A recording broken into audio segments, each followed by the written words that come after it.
많이 섭취하게 되면 중독 증세를 일으킵니다. 분들은 4-5잔을 먹어도 멀쩡해요. 이제 보통 나도 모르게 카페인을 섭취하시는 경우들이 있어요. 그냥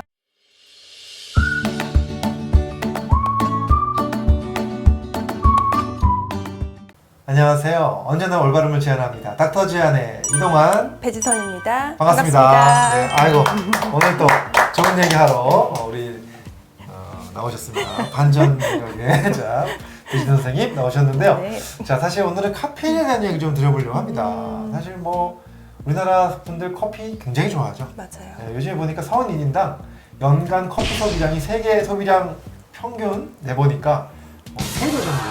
굉장히 높죠. 그 정도로 커피를 많이 마시는 나라가 됐습니다. 과연 이렇게 카페인을 많이 먹는 우리나라 국민들 문제점이 없을까요? 문제가 저는 많다고 보는데 그래요? 네, 카페인은 이제 뭐 간단하게 말씀을 일단 드리면 커피의 열매나 이제 카카오나 차의 잎에 들어있는 쓴맛을 내는 무색의 고체죠. 네. 근데 이게 몸에서 생리적 효과를 나타내는 게 흥분제나 이뇨제, 강심제로 쓰여요. 네. 중추신경계를 자극을 하기 때문에 많이 섭취하게 되면 중독 증세를 일으킵니다. 그래서 카페인 음료를 이제 중단했을 때 예를 들어 두통이라든지 뭐 마음이 불안해지고 집중력이 저하되는 그런 증상이 나타나면 금단 현상을 의심을 할 수 있고요. 중독이 되니까 금단이 나타나죠. 그렇죠. 네네. 이런 증상들이 실제로 있다 그러면 사실 카페인 섭취량을 조금씩 줄여나가시는 게 좋습니다. 사실 금단 현상이 나타난다는 얘기는 벌써 본인이 중독됐다. 그렇죠. 이게 사실 커피를 안 먹고 하루만 지나도 내가 커피를 오늘 안 먹어서 머리가 아프기 시작하고 뭔가 집중력이 안 되고 떨어지고 일이 잘 안 된다. 이거는 중독이네요. 맞아요. 그 중독 그때부터는 상태입니다. 커피 중독이 안 되도록 노력을 해야 되겠네요. 맞아요. 카페인. 근데 우리나라 식약처에서 발표한 걸 보면 성인은 하루에 400ml까지 괜찮다고 얘기를 하거든요. 네. 사실 이 자체가 딱 정하기가 어렵잖아요. 사람마다 굉장히 많이 차이가 있지 다 않습니까? 다릅니다. 네. 이런 차이는 사실은 사람마다 카페인 대사 능력이 다르기 때문이에요. 그래서 체내로 섭취된 카페인을 분해하는 효소를 만들고 전체 이제 카페인 대사를 조절하는 90% 정도를 담당하는 유전자가 있습니다. 그리고 그 유전자의 활성을 조절하는 또 AHR이라고 하는 또 유전자가 또 있어요. 그래서 이런 유전자들의 변이가 생기게 되면은 카페인 분해 효소 기능이 약해져서 카페인 대사 속도가 느려지죠. 네. 그러다 보면은 대사 산물이 혈액에 오래 남게 돼요. 그럼 적은 양의 커피로도 불면증이 생길 수가 있어요. 그렇군요. 그러면서 이제 뭐 가슴 두근거림 같은 것들도 유발을 할 수가 있고 네.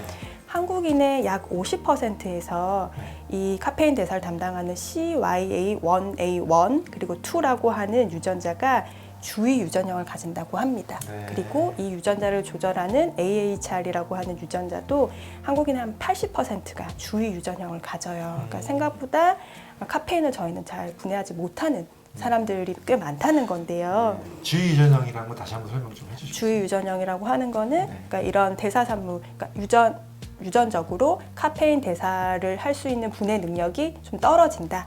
그러다 보니까 대사산물이 오래 남고 적은 양의 카페인을 가지고도 몸에 오래 남아 있는 거죠. 그렇게 보시면 될 것 같고요. 네. 그래서 사람마다 유전적으로 타고나는 카페인 대사 기능이 달라요. 그렇기 때문에 하루 권장량을 뭐 섭취를 하겠다라는 것보다 나의 카페인 대사의 능력을 알고 그리고 그걸 가지고 나한테 맞는 적정량을 사실 섭취하는 것이 중요합니다. 그러니까 사람마다 다르다는 얘기죠. 맞아요. 유전자가 다르기 때문에 지금 굉장히 여러 가지 유전자 말씀을 해주셨는데 조금 어려운 얘기일 수도 있어요. 일반 시청자들에게. 네네. 하지만 한마디로 말씀을 드리면 어떤 분들은 4-5잔을 먹어도 멀쩡해요. 어떤 사람들은 한 잔만 먹어도 가슴이 뛴다는 얘기죠. 이게 바로 유전자의 차이라는 걸 지금 말씀을 해주셨고요. 네. 그런 유전자를 갖고 있는 분들이 한국 사람들 중에 많다. 나는 괜찮다고 생각하더라도 생각보다는 아닐 수 있다. 아닐 수 있다. 이런 말씀을 좀 해주셨습니다. 사실 네. 경각심을 좀 주신 것 같아요. 네, 사실 카페인 섭취가 또 성인들만 먹는 게 아니라 아이들도 많이 먹잖아요. 네, 좀 문제가 있죠. 네, 이것도 좀 문제인 것 같아요. 네. 이게 만 12세 미만의 아동에게는 권장 섭취량이라는 게 없어요. 그냥 카페인 섭취를 권장하지도 않고 네. 아이들이 이제 자발적으로 그 쓴맛의 어떤 커피를 마시는 일은 거의 없기 때문인데요. 그렇지만 이제 콜라나 초콜릿이 함유되어 있는 음료라든지 그런 데또 많이 들어있죠. 네, 아이스크림, 빵, 과자에도 생각보다 카페인 함유량이 꽤 있습니다. 그래서 아이들이 섭취하는 카페인이 생각보다 많은 이유가 이런 음식들 때문인데요. 문제는 이제 특히 이런 체격이 작은 아이들은 성인보다 카페인에 더 민감합니다. 그러다 보니까 부작용이 더 심각한 형태로 나타날 수가 있는데 네, 신경 흥분으로 인해서 집중력 저하가 올 수가 있죠. 그리고 뭐 수면 장애는 물론이고 뇌호르몬 체계에 이제 문제를 일으켜서 주의력 결핍 행동 장애를 일으킬 수도 있고요. 이제 칼슘과 칼륨 흡수되는 것들을 좀 방해를 해요. 그러다 보니까 뭐 성장 저하를 일으킬 수도 있고 철분 흡수를 방해해서 빈혈의 원인이 되기도 합니다. 정말 어린아이들, 특히나 청소년기 카페인 섭취 주의하셔야 되는 생각이 많이 듭니다. 지금 얘기 들어보니까.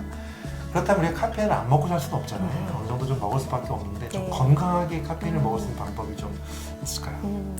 제가 하는 건데 이제 보통 나도 모르게 카페인을 섭취하시는 경우들이 있어요. 그냥 뭐 사람들 많이 만나다 보니까 커피 마신다. 그렇죠. 그렇게 되면 그냥 뭐 녹차나 녹차 대신에 물을 좀 드시는 것도 방법일 것 같고 디카페인 허브티를 이용하시는 것도 좋을 것 같고요. 네. 뭐 과일 주스나 우유도 많잖아요, 사실은. 그리고 중요한 거는 음식 드실 때 영양 성분표를 좀 보시면 카페인 함량을 조금 체크해 보시는 것도 제가 볼 때는 좋을 것 같아요.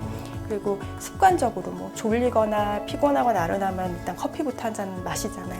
그러기보다는 피로회복제도 그렇고 그거 굉장히 카페인 함량이 높거든요. 네. 그러지 말고 뭐 스트레칭을 좀 하시거나 바람을 좀 쐬시거나 네. 다른 방법을 통해서 그 잠깐만 넘기면 사실은 좋아요. 그리고 저는 좀 가급적이면 카페인 대사하는 데 있어서 평균적으로 8시간 이상이 걸린다고 하기 때문에 8시간이나. 자기 전에서 저는 이제 오후 한 2시 정도 기준으로 해서 그 이후에는 가능하면 드시지 말라고 말씀을 좀 드리는 편입니다. 네, 맞습니다. 사실 또 그런 연구도 있더라고요. 커피를 먹고 나서 잠을 잘 잔다는 사람들도 뇌파 검사를 해보면 숙면이 잘 안 된다는 거예요. 본인은 자는 것 같지만. 그래서 수면에 영향을 주는 건 확실한 것 같습니다. 카페인이. 오늘 정말 이 카페인을 너무 많이 섭취하고 있는 우리나라 국민들을 위해서 좋은 얘기 해주셨는데요. 정말 앞으로도 카페인을 좀 줄여나가는 그래서 좀 건강하게 카페인 섭취할 수 있는 방법들을 생각해봤으면 정말 좋을 것 같습니다. 자, 오늘 좀 도움이 되셨으면 좋겠어요. 자, 앞으로도 계속 또 좋은 이야기 함께 건강에 대한 이야기 나누도록 하겠습니다. 자, 지금까지 닥터지안의 이동환 배지선이었습니다. 감사합니다. 감사합니다.